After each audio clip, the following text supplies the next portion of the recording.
Mystery Twins by Lizzie 322. Chapter 2. Wendy!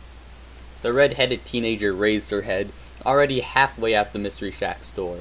She watched as Seuss entered the shop and crossed the room, a bundle of clothes in his arms. Wendy sighed and let the door slam shut. "What's up, Seuss?"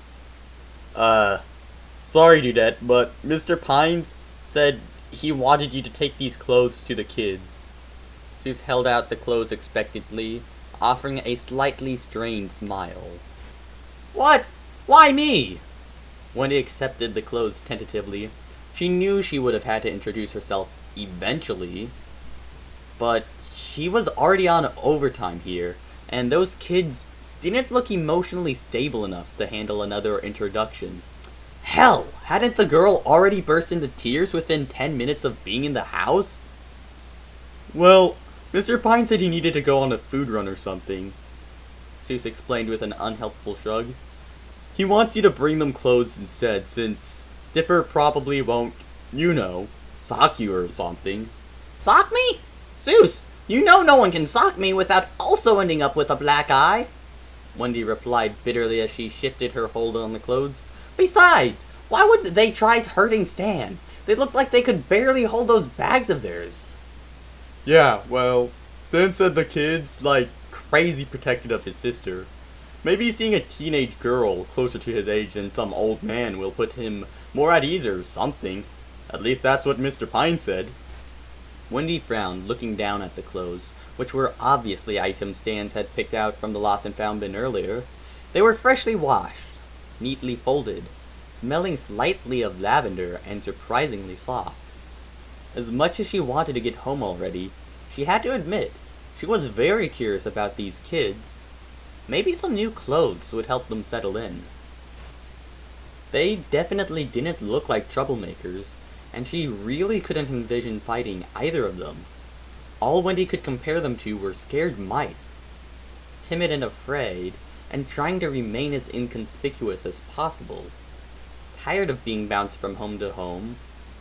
Yeah, maybe introducing herself would help. At least a little. "Okay," she sighed in agreement, making her way out of the shop. "Yeah, thanks, Dcat," Seuss called after her before resuming to his closing chores. Wendy headed towards the staircase, making a beeline for the attic and holding the clothes as gently as possible. These kids probably never had clean clothes, she thought bitterly. She vaguely remembered how dirty their hoodies were, and the girl was walking in her shoes weird, deliberately steering clear of puddles on the floor. She briefly considered grabbing the kids some sodas, but who knew if one of them was diabetic or something? No, these clothes would do for now. She stamped up the steps, her boots thudding on the wooden boards, slight creaks emitting from the fourth and last steps like always. She approached the door, hesitating a bit and leaning in to see if she could hear anything. There was some harsh whispering, and then silence. Weird, but alright. She sighed and then rapped her knuckles against the door, trying not to make the sound too loud. Come in?" A boy's voice nearly squeaked, a slight, panicked edge to his voice. Wendy felt her eyebrows raise in intriguement, but she pushed open the door anyways, walking into the attic that had been swept and dusted and fit to almost perfection. The place was pretty well tidied for a job done by Seuss and Stan. She eyed the beds and the desk and chair and lamp, slightly nodding in quiet acceptance, but wishing they had included at least a TV or some type of wardrobe. Then she noticed Dipper. The boy stood in the middle of the room, almost like a soldier. His back was ramrod straight, and his arms were pinned to his side, bandaged fingers pressed together and completely still. He held a strong gaze, only staring ahead, but once he saw Wendy, his body racked, and occasionally shivers. He seemed void of any emotion, like even the simple act of frowning would be punished. Even a statue would look more alive than this kid. "Hey there, dude," Wendy greeted softly, and Dipper's eyes widened, but he remained silent. Where's your sister? She scanned the room for the young girl she'd seen paired with Dipper, finding it odd that the two were separated. Just a little while earlier, they had looked like they'd never let go of one another for anything. She's not here, Dipper said hastily, staring at the floorboards and purposely averting his eyes from Wendy's face. She's, in the bathroom. Leave her alone. Well, I'm not here to do anything, Wendy assured, and held up a bundle of clothing. I brought you guys some new threads. They're nice and clean, and actually pretty soft. She eyed his dirtied hoodie and torn jeans, feeling an odd twinge in her stomach at the red stains that speckled his clothing upon closer inspection. I would think you're due for an upgrade. Dipper's stern look began to morph into a look of fear, and his eyes flitted upwards, barely peering past brown bangs. No, ma'am. I'm alright. Why? Those things look like you used them to crawl through a cave, Wendy quipped in an attempt to lighten the atmosphere. These clothes can probably fit you. Why don't you try them? Sam's even planning on getting some more clothes for you two. Dipper shook his head as tremors began to wreck his body. His shoulder pose dissolved, and he looked ready to curl into himself, crossing his arms over his chest and gripping his forearms. No, I don't want them. You can leave now, ma'am. Whoa! Wendy blinked as the boy shivered almost uncontrollably. Hey, it's alright. She dropped the clothes on the nearest bed to free her hands and reached out to his shoulder to steady him. Before she could do anything to attempt to placate, her boot bumped against something, and a small shriek erupted from under the bed. Wendy froze, jumping back and looking down in time to see the girl twin poke her head out from under the bed, rubbing the side of her temple and grimacing. The two locked eyes, and then Mabel let out a soft whimper. You're not the man, she stated, and Wendy blinked, crouching back and making Mabel retreat back under the bed. Hey, it's alright, I'm just... Before Wendy could say any more, Dipper slammed into her, knocking her off balance and making her hit the floor with a thud. She raised her head, and Dipper steadied himself, hair sticking up wildly, and his brown eyes flashing. He had stretched to his full height, and his arms stuck out protectively as he stood between the hidden girl and the red-headed teenager. There was a panicked spark in his eyes, which quickly transformed into something almost feral. Wendy could have easily compared this small, scrawny boy to an angry bear, and she felt she would take the bear again, if it meant getting out of this kid's way. Get the hell out! He snapped, sucking in wild breaths as he backed up towards the bed. Now! Alright! Wendy scrambled to her feet as Dipper watched her like some type of angry predator. Alright, I'm going! See? Out I go! She moved as quickly as she could towards the door and saw Mabel's head slightly poke out, the twin calling out for her brother. Dipper didn't look at her, and only continued to watch Wendy until the teen was out of the room, slamming the door shut behind her. How could a 12-year-old act so vicious? She brushed a lock of stray hair out of her face, feeling genuinely caught off guard. Her connection with the floorboard hadn't hurt very much, but Dipper was surprisingly strong for his state. It was weird, and led to her introduction having gone less than perfect. In fact, she hadn't even given her name. She smacked her forehead, cursing herself out. Of course they were frightened. She wasn't sure if they just felt intimidated by strangers, or if something else was wrong. Dipper had become wildly dangerous the minute Wendy caught sight of Mabel, and she knew to take that as a message that the girl twin was off limits, at least until she could figure out how to tiptoe around whatever godforsaken rule Dipper put upon them all concerning his sister. Zeus was definitely right. This kid was crazy protective. She sighed and retreated down the stairs, back to the shack, hearing the attic door lock shut behind her. That afternoon was relatively quiet. Night had fallen, and the twins remained up in their attic room, obviously messaging that they were content with each other's company, and only each other's company.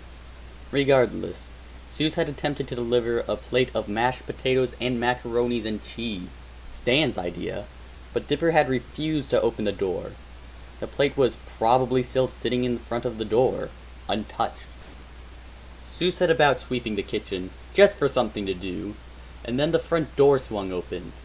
Zeus raised his head, watching as Stan struggled inside, multiple bags in his arms, with random objects threatening to spill out. A can of something clattered to the floor, as Stan kicked the door shut and glared at the worker. "Come on, Zeus! Help me out here!" Zeus complied, dropping his broom and taking a few bags from Stan's hold, spreading them out on the kitchen table. "Wow, Mr. Pines, I thought you said you were going to wait until you knew you'd get reimbursed." Stan shrugged, removing his suit coat and folding his arms. "Whatever. Money is just, fancy green paper anyways, and sort these out, will you?" "Who are they for?" Zeus questioned, opening up a bag and peering inside. Within laid an array of different items: toothbrushes, hairbrushes, toothpastes, shampoo, among other toiletries. Another bag contained a set of multicolored headbands and a blue and white cap exclusive to the Mystery Shack. 2 brand new pairs of shoes, colorful t-shirts, jeans and skirts, and in one bag, pushed to the edge of the tables, nestled 2 small teddy bears wearing matching bow ties. "Who do you think?" Stan huffed, untying his tie and throwing it on top of his coat as he retreated towards the couch. "I wasn't sure what to get the gremlins, so I kind of settled for whatever I could get my hands on." "Are you giving it to them now?" Zeus asked excitedly. Then he let his smile falter. Although, I don't think Dipper's gonna want to unlock the door. He's been up there for, 3 hours. "Didn't even take the food?" Stan asked incredulously as he grabbed a can of Pitt's Cola. Nope, I mean, maybe? I left it sitting in front of their door. "No surprise." Stan sighed in exhaustion, collapsing in his chair and cracking open a soda. "Wendy said Dipper snapped at her like some wild dog earlier. I think I'll wait until tomorrow to approach them, once they feel more settled in." He chugged down a good amount of soda. "Besides, I think I've overwhelmed them enough, and Wendy said Dipper was acting real suspicious." Suspicious how? Stan swirled the soda in his can, staring at the blank TV screen. "Like, he thought she was gonna hurt him or something. Wendy said she wasn't sure, but the kid was real shaken up. Then she accidentally bumped into Mabel and he just blew up on her and sent her out." Stan reached forwards and snatched up the TV remote, clicking the power button, and Duck Detective appeared on screen. "So, I think we'll wait." Zeus looked longingly at the bags before sighing and retreating from the kitchen. Good night, Mr. Pines. "Good night, Zeus." Stan replied distractedly, only the illumination of the TV screen lighting up the room. Dipper wasn't sure what these people wanted from him, but Mabel would forever be his priority. He'd frozen up, though, when the red-headed girl walked in. A teenager out of all things. Teenagers were just as bad as adults, Dipper knew. They reminded him of the foster brothers and sisters that he and Mabel had fallen in with, disturbing their environment and becoming the scapegoat for all the schemes that those teens fell into. Drugs were sometimes involved too, but Dipper never let Mabel become victim to that. But with this, he'd messed up. Let his guard down, and she could have gotten to Mabel. He was selfish and cruel and stupid and ignorant, and he couldn't let Mabel get hurt. The girl twin had disapproved of Dipper's method of settling the matter, saying that maybe, just maybe, this teenager was a nice person. Besides, Mabel had argued, Dipper only said grown-ups were bad people. But Mabel didn't understand everything about bad people. Dipper had seen all of them, and had gone through a lot of torment to save Mabel from suffering it too. And his trust was a lot more harder to gain than Mabel's. She was just naturally trusting and bubbly and all smiles sometimes, while Dipper remained suspicious and cold and protective of his twin. It was just how things went usually, and Dipper was trying to change it. Besides, he figured the only reason she attempted to trust other people was because she felt they needed someone to rely on and be a real parent. Dipper refused, because they only needed each other. He'd never want to squash Mabel's light-hearted views and her bright personality, but he needed her to know that every adult was horrible. They never kept their promises. He couldn't let Mabel keep that mindset, or she'd get hurt. She'd be broken, just like he was. It was starting to work. Somewhat. Mabel had quieted when Dipper reminded her that even teenagers were evil, and she just sat down on her bed and just contemplated over everything. The two then decided to try getting some sleep, hugging each other and keeping one another within easy reach, like routine. That other stranger, Zeus or something, had came to the door a while later, knocking it and informing he'd brought them dinner. Dipper didn't even look towards the door, and Mabel seemed like she was about to raise herself up to answer, but she instead sank back down and burrowed herself against Dipper. And as much as it broke Dipper's heart to see her like this, it was for the best. She'd be safer this way. Night fell, and darkness shrouded the twins. Dipper kept his arms around Mabel, protecting her from everything he could, even the supposed monsters in the darkness. He didn't feel like he had much to worry about. He'd drawn his sigil. After ensuring Mabel's breaths were even and peaceful in her slumber, and straining to hear if anything was going on downstairs, and only being greeted with silence, he let himself relax. He shut his eyes, knowing he probably wouldn't get much sleep. He rarely ever did the first night in a new home, too pent up on protecting Mabel. Even then, though, he found himself drifting off in mere minutes. "Let go of me! I said let go!" Dipper dug his heels into the dirty carpet, failing in slowing down his captor. He struggled weakly, forced along by a blonde-haired teenager who seemed to tower over the 10-year-old, and dragged Dipper along like he was nothing more than a trash bag. They left the room and passed through the dusty hall, and Dipper dragged his shirt over his nose instinctively. Mabel! What about Mabel? She was probably in the kitchen. Had to be in the kitchen. He hoped she wouldn't burn herself as much today. Dipper didn't have time to check if that was the case. He had barely had time to comprehend the fact that someone actually went up to talk to him. He had only been in bed, in the room he and Mabel shared, on a second floor that was unused by the rest of the foster family, and rather neglected, reading a book and being relatively harmless until the biological kid of the parents had yanked him off the bed and simply brought Dipper along, stating that the young boy could play with him and his friends.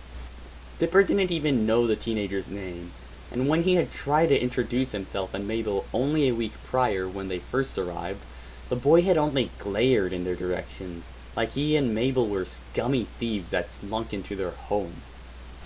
"Hurry up!"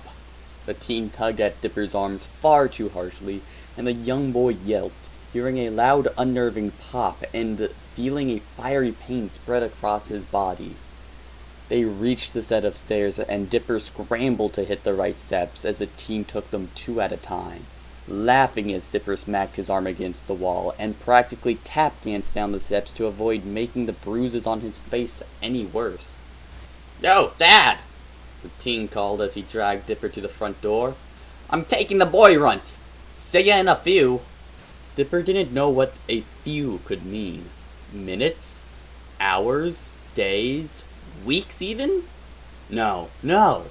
He needed to be near Mabel. He needed to make sure she was okay. He couldn't argue though, only wincing and mewling at the pain as he was pulled through the doorway. The teen shut and locked the door before heading down towards the driveway where a gray and sleek car sat, its engine still running. A window rolled down and a black-haired teenage boy poked his head out, laughing and peering down at the scrawny child within the blonde's grasp. "Whoa, man! You know we only got 5 seats in here, right? How are you taking that kid?" "Who is he?" Another piped up from the back, and there was an eruption of laughter within the car. Dipper fearfully glanced up as a blonde teen smirked, patting the young boy's mussed brown hair. "He's my new foster brother. Mom and Dad got him a few days ago." "So what? You shoving him on the floor?" The black-haired boy scoffed. "'Cause I ain't moving." "Nah, Jake, pop the trunk." "What? No, wait!" Dipper cried, only to get kneed in the stomach. He coughed pitifully before being tugged towards the back of the car, as Jake complied. The blonde teen threw the trunk hatch up, and Dipper attempted to take the opportunity to try to scramble away. He didn't even get a few steps in before his gray hood was snatched and he was lifted off his feet. He fought despite the throbbing pain that hadn't receded yet within his shoulder, and the 10-year-old cried out as he was shoved into the trunk forcefully and with hardly much effort. "No! Stop!" he wailed, his small voice only becoming drowned out by more laughter. The door slammed shut, and the sound resonating in his ears, and he was soon surrounded by pitch-black darkness. Mabel awoke with a start, forced out of her slumber by an uncomfortable heat that had surrounded her. She blinked the bleariness from her eyes, lifting her head a bit and glancing at the door in worriment. It was still closed and locked. She was safe. She gently untangled herself from Dipper, frowning at the heat that was seeming to radiate off of his small form. She sat up in bed, feeling far too overheated herself from sleeping next to him, and she sighed. "Not again, Dip," she murmured, bringing her hands up to his forehead. Of course her twin wouldn't care for his injuries, right? With all the stress and fear of juggling the tasks of protecting her, staking the new home out, and protecting himself, he probably didn't want to make time to care for his own injuries. She scooted closer, rolling up his pant leg and studying the spot on his leg where stitches had been given by a nurse the day before when they were transferred from their 7th home. She unrolled the gauze Dipper had lazily rolled around the injury and frowned at the red and inflamed skin, dirt fairly evident and possibly the culprit for such a fast infection. She needed medicine, some type of first aid kit. If she didn't fix Dipper soon, he'd be too slow and lethargic, and he wouldn't get to protect himself and her. With great effort, she removed her gray hoodie one sleeve at a time, trying to ignore the stiffness within her shoulders. Bruises marred her bare arms, a result of attempting to block punches to the face in their prior home. She draped the clothing item over Dipper's still form. It was their sign, the "No, I didn't get attacked or dragged out of the room" message. It was the "I'm gone because of my own doing, and I'm okay" sign. She knew it was important to give him the message, otherwise he'd round on Stan or that red-headed teenager and accuse them of grabbing Mabel. Soundlessly, she slipped out of the bed and approached the door. Their medical items were still under the floorboards back at the old house, and they'd barely had time to pack their other essentials, which meant she needed a look downstairs. Not an easy feat, and certainly not something Dipper would approve, but she wasn't going to let him go down there himself in his current state. She reached out, unlocking the door, and silently pulling it open, just enough for her to slip through. It was almost pitch black dark, but her eyes quickly adjusted, and she saw the flight of stairs in front of her easily. She looked back to ensure Dipper was still asleep and in the bed, before heading down, one step at a time. End of Chapter 2.